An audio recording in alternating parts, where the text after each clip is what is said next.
you doing today? My name is Steve Foreman. Again, just bringing you some information I'd love to share with you, specifically talking about center of the kitchen. I've been talking about that in my videos, and I'm just borrowing an idea that's been around the culinary world for centuries, which is center of the plate. And as you've been hearing me talk, I've been talking about the importance of chefs looking at the center of their plate and creating masterpieces. And this is what attracts people to the food that people are eating from the chefs, because the chefs put so much energy and passion into the center of the plate, making amazing dishes. But I'm taking that concept and I'm trying to create the idea for chefs to think about, and not just chefs, but any leaders, regarding how they lead their staff, how they engage their staff. And today I'm calling it center of the kitchen. Center of the kitchen is just a simple concept to think about the same kind of energy and the same kind of desires and passions we as chefs put into the center of the plate. I want us to have the same diligence and intensity when we're in the center of our kitchen, engaging our staff and helping our staff grow and develop, making our staff realize how important they are, helping the staff to see how their contribution to what happens in the kitchen and the success of the kitchen is their help as well. What they've contributed also brought success. And so that's the mindset, or that's the idea behind center of the kitchen. It's for we as chefs, or you as a leader, to remember that it's important for us to engage and empower our staff to really be a leader. And it's important. Leadership is extremely, extremely important. And in order for me to lead properly, I've got to learn how to build strong relationships. That's where it all begins.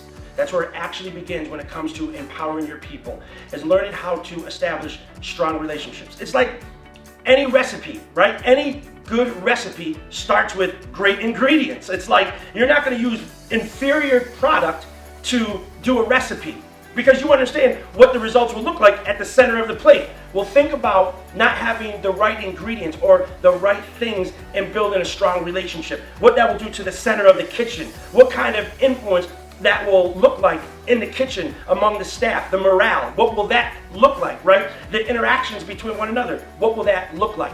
And so I'm here to talk about certain things that we need to have as leaders in order for us to establish good, strong relationships with our staff. One of the things that's very, very important is trust. Trust equals credibility. You with me? Let me say that again. Trust equals credibility. Do people trust you at work? Like when I show up in the kitchen, when people see me, do they see somebody that they can trust? Have I established credibility with my staff? Have I established credibility with other colleagues of mine? Because that's exactly where the core of a strong relationship is going to be strengthened. That's where the core of a relationship is going to be established, is within the trust factor. But trust isn't something that just happens magically on its own. It's not because they smell your soup going through the kitchen and suddenly they trust you. No, you've got to create something else. You've got to create credibility. That's very, very important. How reliable are you, right? That's a form of credibility. How reliable are you? Let me ask you this. When staff asks you for something, do you follow through and provide? Are they comfortable knowing that when they come to you and they've asked you for something, that when they leave your presence, they're trusting you to follow through? Do you have that kind of credibility with your staff, with other people, your colleagues? Are they capable of coming to you comfortably, knowing that after they've asked you for something, that's reasonable of course, that when they walk away, they know you're going to follow through? Let me tell you something. That's credibility, and you're going to establish trust with others by fulfilling those requests, showing forth credibility. So it's really important. I mean, I hope you understand the dynamics behind understanding what it's going to take to really let your kitchen flow, or wherever you are, whatever sector of the corporate world you're in, how you're going to make that flow in your department or in your scope of area of responsibility.